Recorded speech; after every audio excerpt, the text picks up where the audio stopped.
Hello, everybody. It is Wednesday in Pittsburgh, Pennsylvania. My name is Adam Bittner, Assistant Sports Editor for Multimedia at the Pittsburgh Post-Gazette, joined by Isaiah Maldonado, our Post-Gazette and Daily Collegian Nittany Lions insider, because, oh boy, do we have a lot to talk about on this edition of the podcast. Penn State has made a big old mess of the coaching search this week. Kalani Sitake offered the job, declines the job, decides to stay at BYU. Today, as we're recording, is National Signing Day. Penn State is slated to sign nobody from the current high school recruiting class. It's a mess. However, this is not going to be the podcast that is a reflection of what you're seeing over on Twitter, X, whatever you want to call it right now. We're going to do a little bit of a therapy session here. We're going to be a little bit upbeat because I think some of these doomsday predictions going on over on X are way over the top. That said, Isaiah, well, I should say before we get into this, that this show is presented by FanDuel. Got to get the mention in there. Before we can get to the feel-good stuff that I promise is coming, and not at the end of the show, we'll do it in a minute here. We do have to acknowledge that this was a massive botched job by Pat Kraft and university administration. We don't know to what extent the donors have been involved here, how much they've been meddling, how much they've maybe not been meddling as much as they should have. There's going to be a lot of palace intrigue that we're probably going to learn a lot about in the coming weeks. But the brass tacks of it is you don't have a coach, even though you fired James Franklin 2 months ago. You're not signing any high school recruits. Matt Sieg was one of the names from right around here in Pittsburgh who was in your class, who's now going to West Virginia.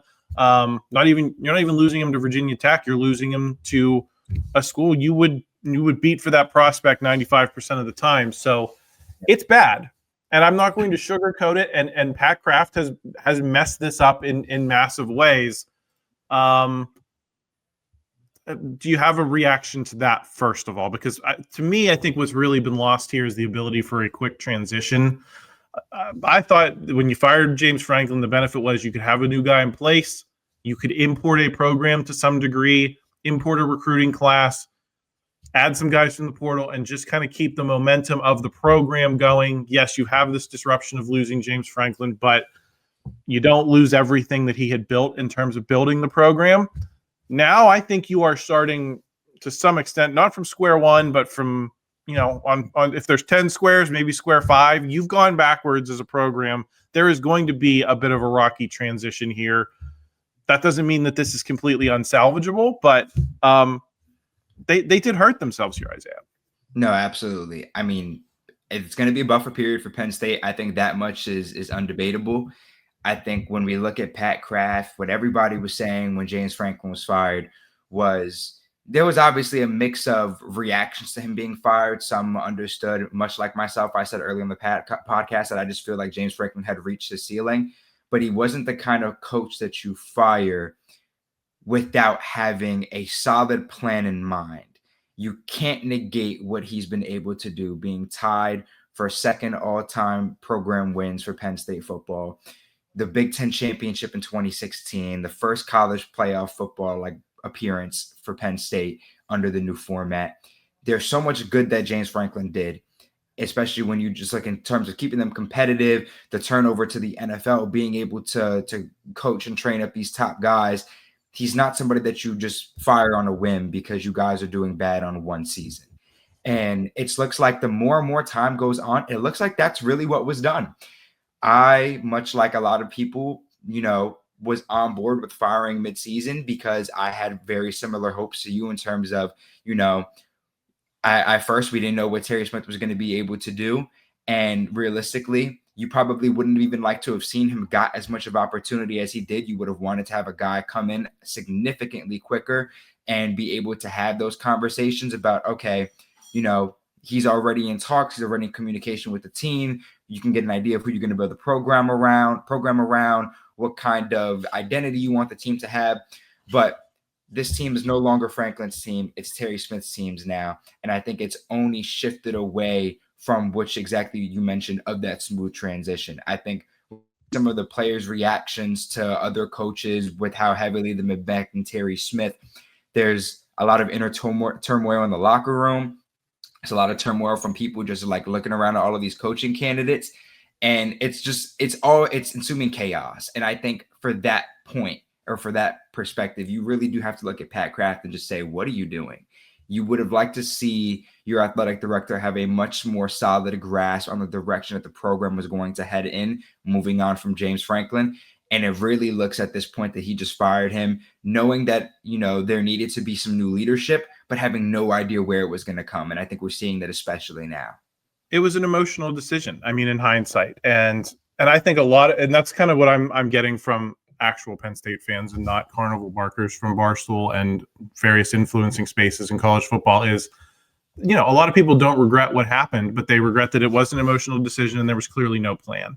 And if you were going to do it this way, you'd be better off keeping James Franklin than moving on. And I'm in that camp at this point.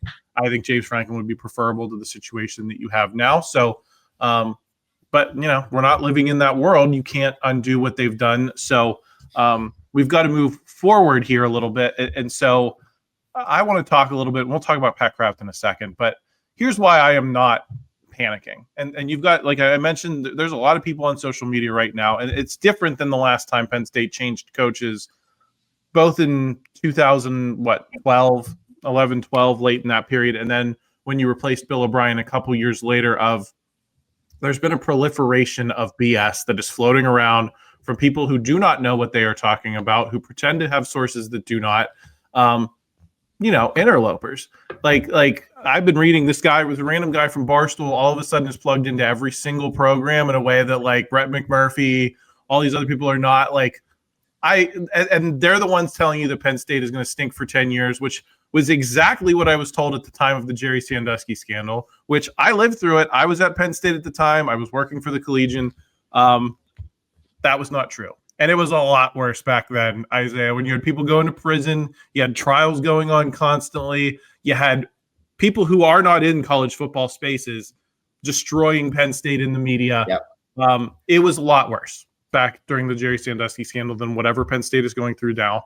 I don't think Penn State's going to be terrible for 10 years because that is not the nature of the sport at this point.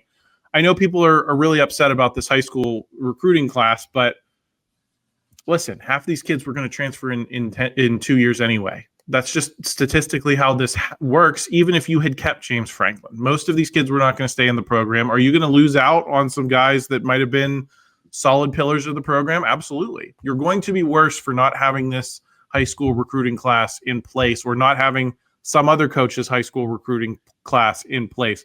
But I think we are also massively overstating the impact of that. Penn State has done everything, quote unquote, the right way throughout this James Franklin transfer portal era. They have tried to build a homegrown program, and they've just kind of tried to fill in the cracks with transfers rather than relying on big transfer classes.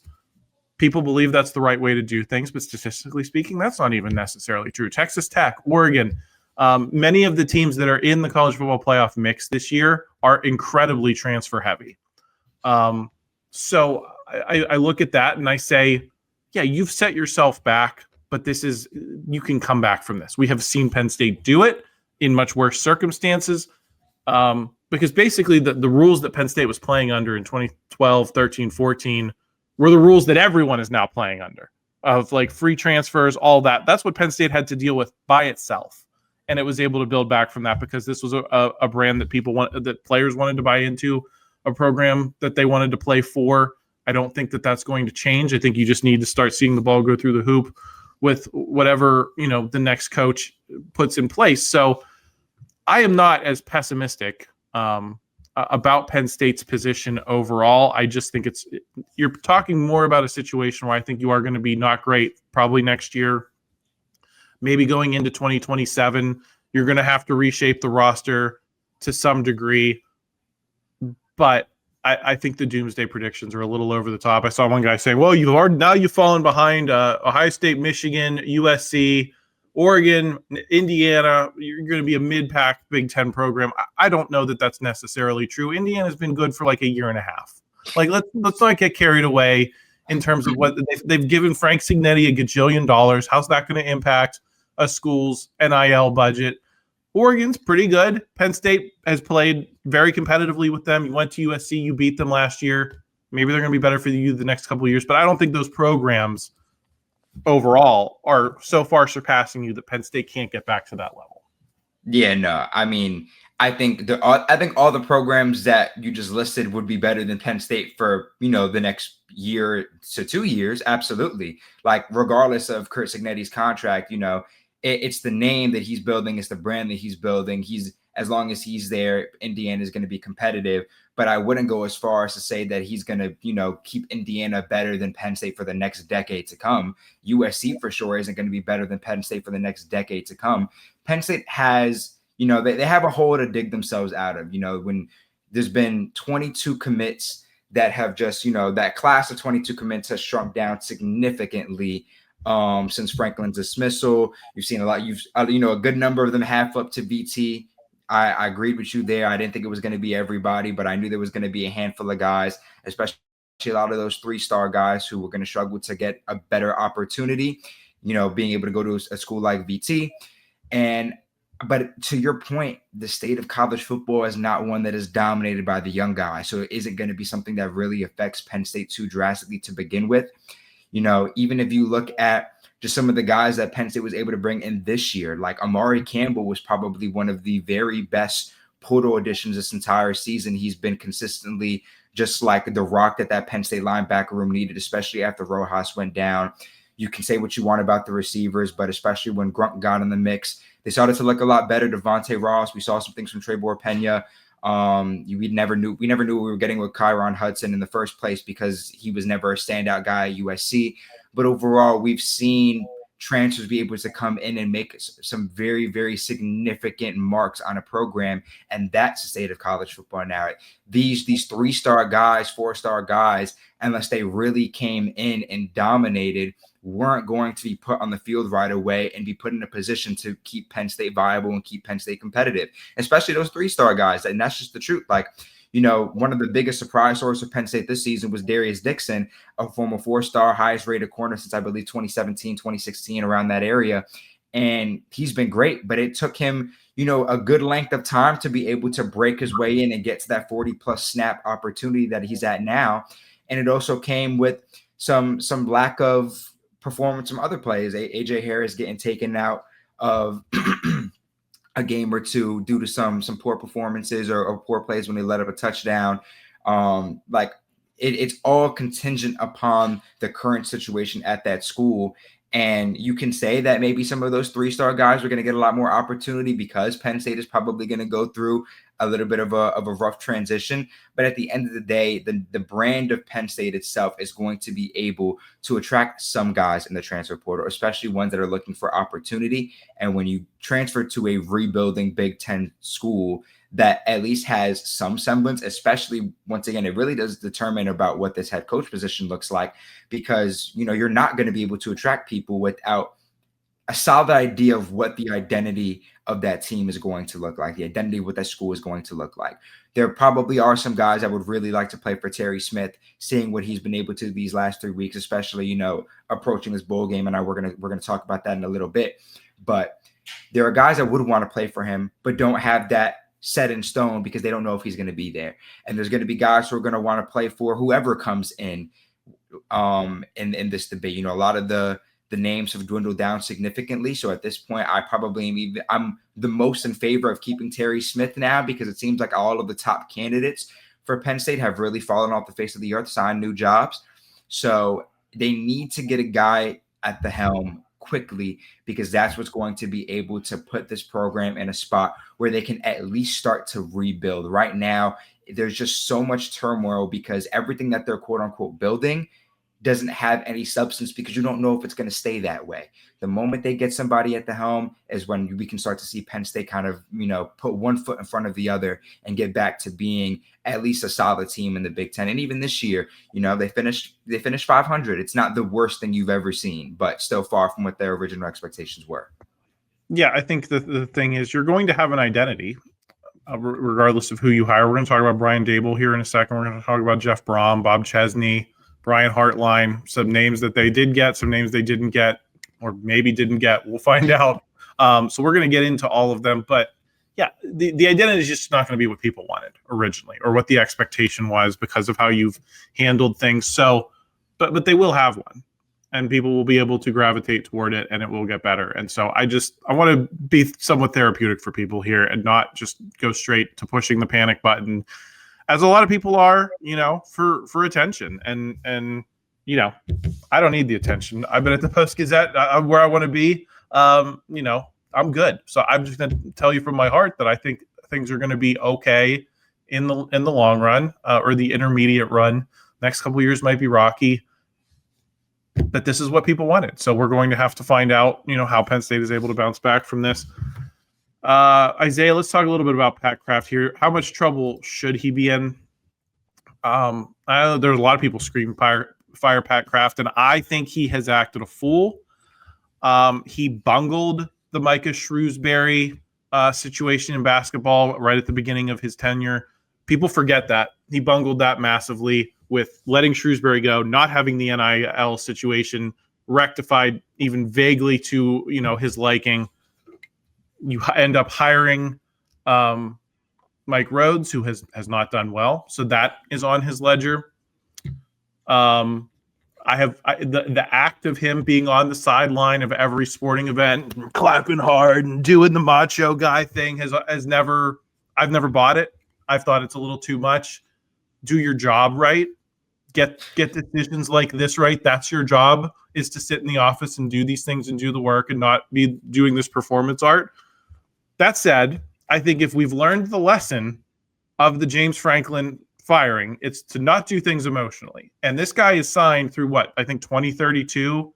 I think he makes like $2 million a year, something like that. So it's not a small investment in this person.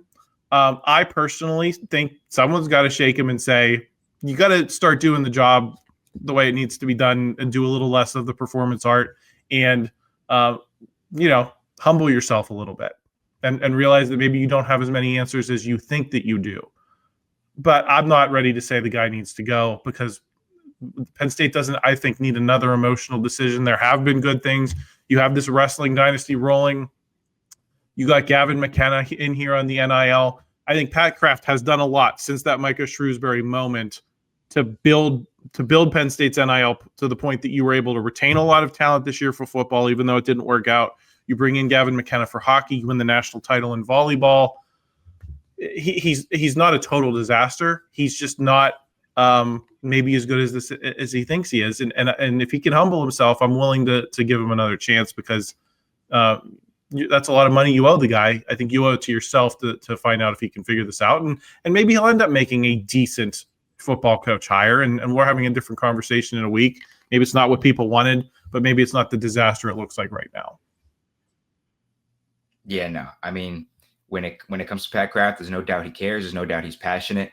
But I think sometimes you get a little bit caught up in, like you said, the theatrics of it all, just trying to show off that kind of love and passion as opposed to really putting your head down and work. I think, like you said, he has done some great things. So I didn't even know the $2 million to 2032, that in itself, that sizable investment is something that would make, I feel like, anybody hesitant to move on. But I think now more than ever, what Penn State needs is they need continuity. They need identity. We go back to those themes all the time. And if you get Pat Kraft out of here and whoever takes his place, you're just left with just so bits and pieces of everything without really having that concrete plan of having, somebody else come in and rebuild all these teams. Like, for now, Pat Kraft, you made a decision with James Franklin. Penn State has to live with that. They have to be able to move on from it. And objectively, since you were the ones to make the decision, you should be the one to get them out of it. And considering that both of us are a little bit more optimistic about Penn State's future than most, I think it's definitely a situation that they could get out of. I think the Penn State brand is going to continue to help him very much.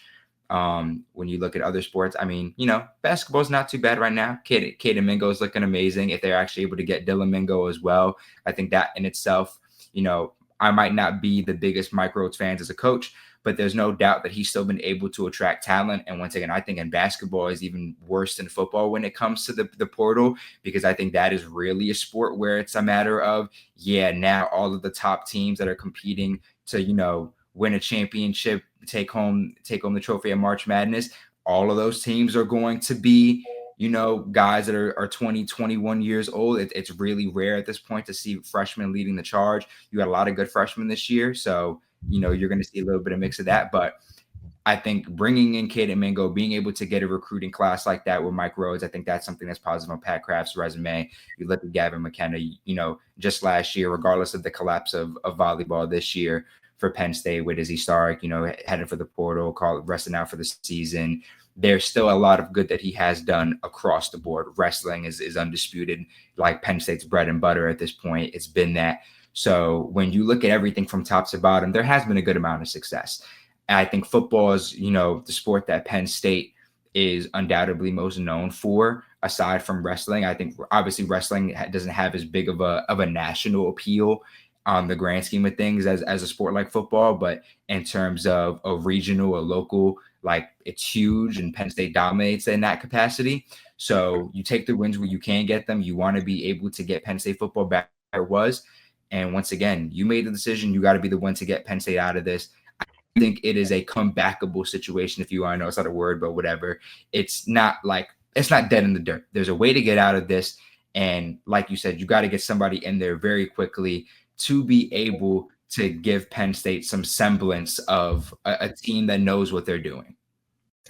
Hey everyone, Adam here. Just wanted to let you know we decided to wrap the video here because we talked a little bit longer than we expected to about what's been up with Penn State. We're going to talk about the coaching candidates in another video. So please make sure you're subscribed to the channel. Please like this video if you enjoyed it. Help us out in the YouTube algorithm. And check out our written work at post-gazette.com. Subscribe here because we're going to talk about Kalani Sitake, Brian Dable, Jeff Brom, a whole bunch of other names that have been in the mix, that might still be in the mix. Terry Smith is another name too. So make sure you hop along for that conversation, and we will see you back here in a little bit.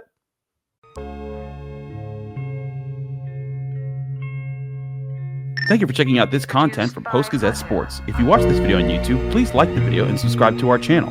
For all of the sports coverage the Post-Gazette has to offer, visit post-gazette.com.